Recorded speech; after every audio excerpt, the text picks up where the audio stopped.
V tejto chvíli sa začal duel 8. nadstavbového kola skupiny o titul medzi Slovanom Bratislava a MŠK Žilina. Dostáva Samuel Ďatko, toto nebude na strelu. Ilko si zabehol medzi obráncov, Patrik Ilko bude pri lopte, zakončenie, Erik Bill 1-0. Žilinčania vyhrávajú v 7. minúte po gole Erika Billeho. A domáci budú musieť začať šlapať a nevyčkávať na to, čo spraví hosťujúci tím. V podstate prvá vážnejšia akcia, Patrik Ilko dokázal zastaviť loptu na hracej ploche, ale všetkému predchádzala výborná prihrávka. Podaní Samuela Ďatka medzi krajného obrancu a stopera. A pre Erika Billeho toto bola už naozaj jednoduchá situácia. Dobrý nábeh ofenzívneho hráča Žiliny. A zmena skóre už v 8. Strelec už je rozbehnutý v ľavej krajnej vertikále, naváža si loptu. Na zakončenie napokon spätná prihrávka, Marčeli zakončil vedľa pravej žrde Ľubomíra Belka. Napriek tomu, že to Savidis.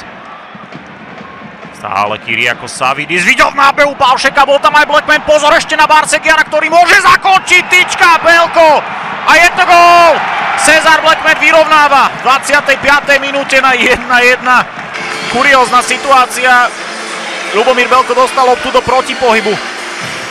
Dokázali ju napokon vyraziť z bránkovej čiary, ale len k Cezarovi Blackmanovi. Panamčan strieľa svoj druhý gól v aktuálnej ligovej sezóne.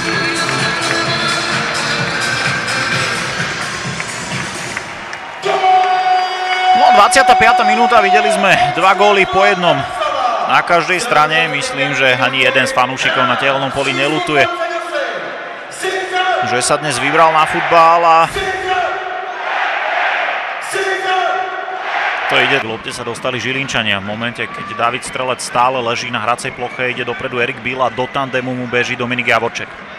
Bill na Jambora, pred ním je priestor, Timotej Jambor, lopta skočila, ešte pozor na dorážku Ilka, tam bude najbližšie Samuel Ďatko 2-1. 33. minúta, Žilinčania idú opäť do vedenia na tehelnom poli.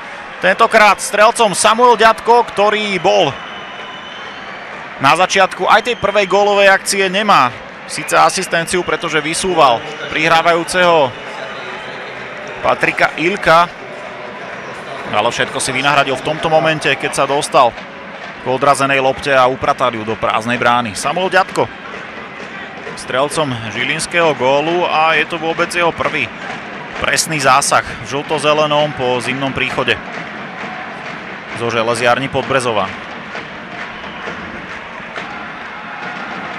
Asistentom Patrik Ilko, ktorý ukázal veľmi vysoké herné IQ, pretože nebola šanca prestreliť Milana Boriana z pozície, v ktorej Bill sa pretlačil cez Cezara Blackmana, ale pri tejto lopte bude skôr Kenan Bajrič. Pozor, Slovinec robí chybu. Erik Bill už je v pokutovom území. Erik Bill. Dobrý zákrok Milana Boriana.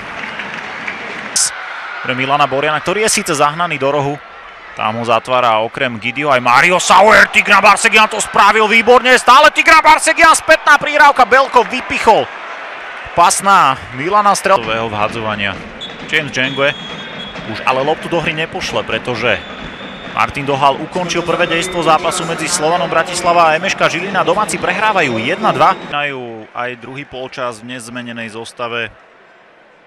Domáci majú v bráne Boriana, v defenzíve Zmrhal, Vimer, Bajrič, Blackman, v strede Pola Savidis, Paušek a Weiss. Paušek sa už zatiahol do defenzívnej trojice a postupuje cez stred ihriska. Našiel Nina Marčeliho, ktorý už je v zakončení. 2-2. 52. minúta, Slovan vyrovnal. 10. gól Nina Marčeliho v aktuálnej sezóne.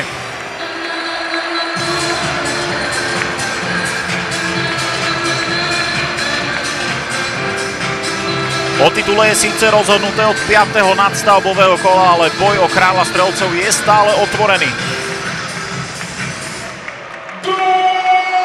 Nino Marčeli s chladnokrvným zakončením. Andrej Stojčovský mu v sklze chcel vypichnúť loptu, ale nedokázal to. Výborná prihrávka.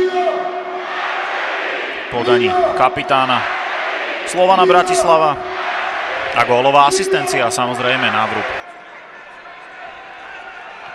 Savidis nemal ideálny prvý dotyk, Erik Bill sa k lopte dostal, toto bude červená karta. Je to tak? Martin Dohal má v ruke červenú kartu pre Kyriakosa Savidisa, ktorý zložil zemi Erika Bileho.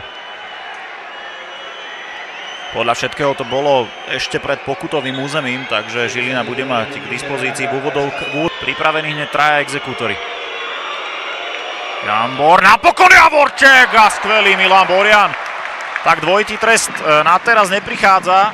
Žilinčania sa však chcú dostať k lopte, ale už sa k nej nedostanú. Nedovolený zákrok na Cezara Blackmana a Bela. Čakanie na pohyb niekoho v žlto-zelenom, Barry. Adang. A to na strelu spoza 16 gól! Xavier Adang, nadstavený čas a Žilinčania podľa všetkého vyrabujú tehelné pole. Šošoni vyhrávajú 3-2, blesk z jasného neba. Naozaj to vyzeralo tak, že nikomu z aktérov na ihrisku sa nechce narušiť ten status quo. Vyrovnaný stav 2-2, napokon to na seba zobral Xavier Adang, ktorý napriahol spoza 16, no a pri oslavách prišli krče Erika Bileho. A nielen v jeho prípade, ale aj v prípade ďalšieho hráča v žlto-zelenom. Veľmi dobre to spravil Xavier Adang v podaní Ľubomíra Belka. Dal si loptu ešte na zem. V tejto chvíli je koniec. Slovan Bratislava prehral so Žilinou 2-3.